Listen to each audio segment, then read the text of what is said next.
Sebelum mengubah kalimat ke dalam simple present tense, harus mengetahui subjek, to be, verb-nya terlebih dahulu. Subjek meliputi I, you, they, we, she, he, it. Kalau subjek I diikuti dengan to be am. Kalau you, they, we diikuti dengan to be are. Kalau she, he, it diikuti dengan to be is. Kalau subjek I, you, they, we diikuti dengan verb one. Kalau she, he, it diikuti dengan verb s atau is. Untuk mengetahui kalimat apa saja yang harus ketambahan is atau es adalah yang pertama, kata kerja berakhiran huruf Y dan sebelum huruf Y adalah huruf vokal, maka memakai S. Example, life menjadi lives. Yang kedua, kata kerja berakhiran huruf Y dan sebelum huruf Y adalah huruf konsonan, maka memakai IS. Example, study menjadi studies. Nominal atau rumus simple present tense ada 3. Yang pertama positif, yang kedua negatif, yang ketiga interrogatif. Untuk positif, rumusnya subject, to be, verb one atau verb s atau is plus object. Untuk negatif, subject plus to be plus not plus verb one plus object. Untuk interrogatif, to be plus subject plus verb one. Example, subjek. Subjek bisa I, you, they, we, she, he, it atau dengan nama orang. Saya memberikan contoh dengan nama orang. Mr. Abai. Tambahan to be. To be-nya apakah? Mr. Abai ini termasuk orang laki-laki, yaitu ketambahan is. Verb one.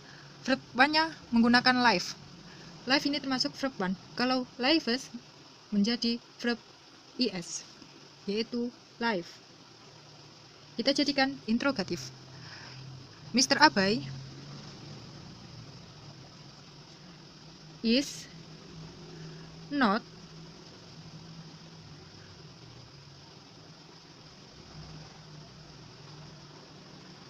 verb one plus objek.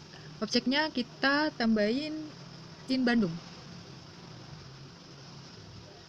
In Bandung. Live in Bandung. Interrogatifnya to be plus subject plus verb one. To be-nya adalah is ditaruh depan subject.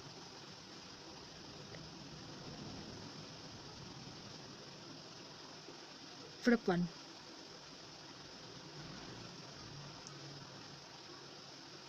Tanda tanya. Terima kasih. Yang kedua adalah present continuous tense. Nominal present continuous tense atau rumus present continuous tense sama halnya dengan simple present tense. Bedanya kalau present continuous tense ini ketambahan ing. Kalau simple present ketambahan verb one atau verb s atau is. Example, ini ya rumusnya. Subject to be verb ing object kalau positif. Kalau in negatif, subject to be not verb ing object. Kalau interrogatif, to be subject verb ing object. Langsung kita masukkan subject. Subjeknya kita menggunakan she. Kalau she berarti to be-nya menggunakan is. Verb-nya kita menggunakan kata kerja dancing dengan arti menari. Objeknya in the rain.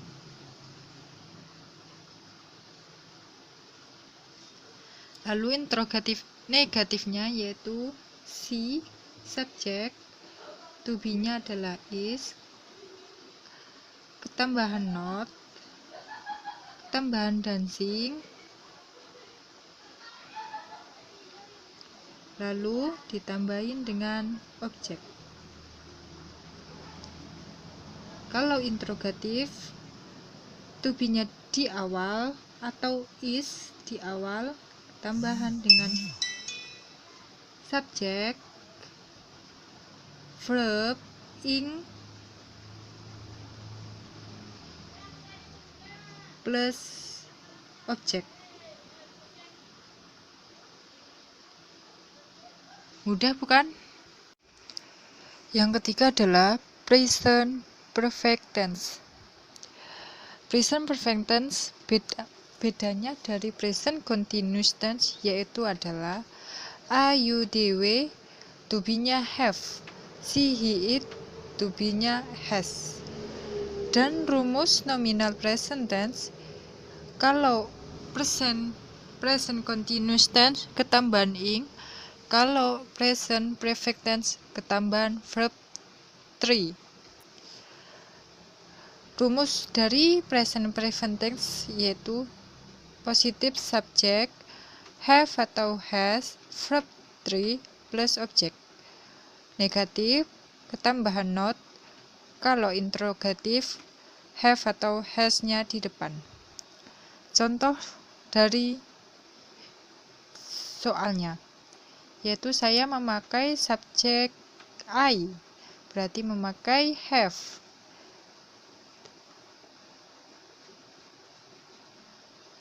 Subjek I, to be, have, dan verb 3. Verb 3-nya saya memakai it, menjadi eaten. Dan objeknya adalah times day.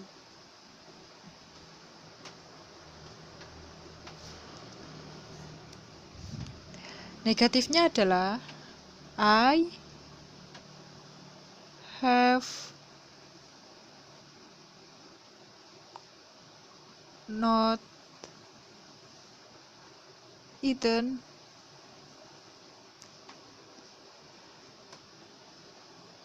plus 3 times a day. Kalau interrogatifnya adalah have I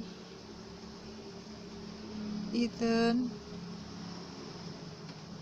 times a day. Mudah bukan?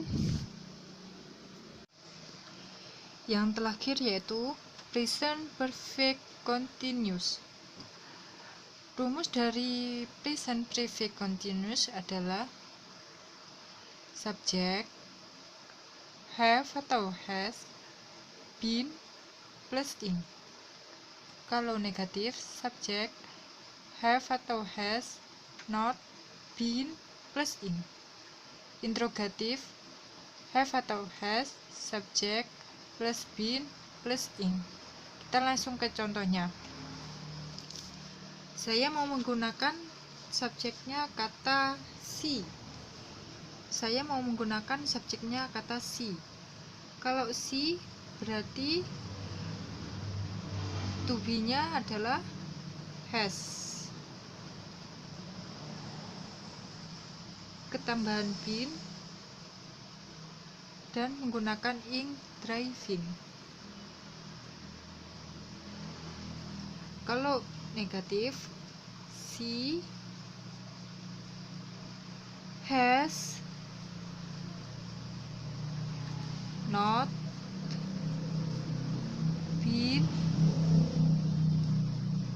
driving. Kalau interrogatif, has she been plus driving. Mudah bukan?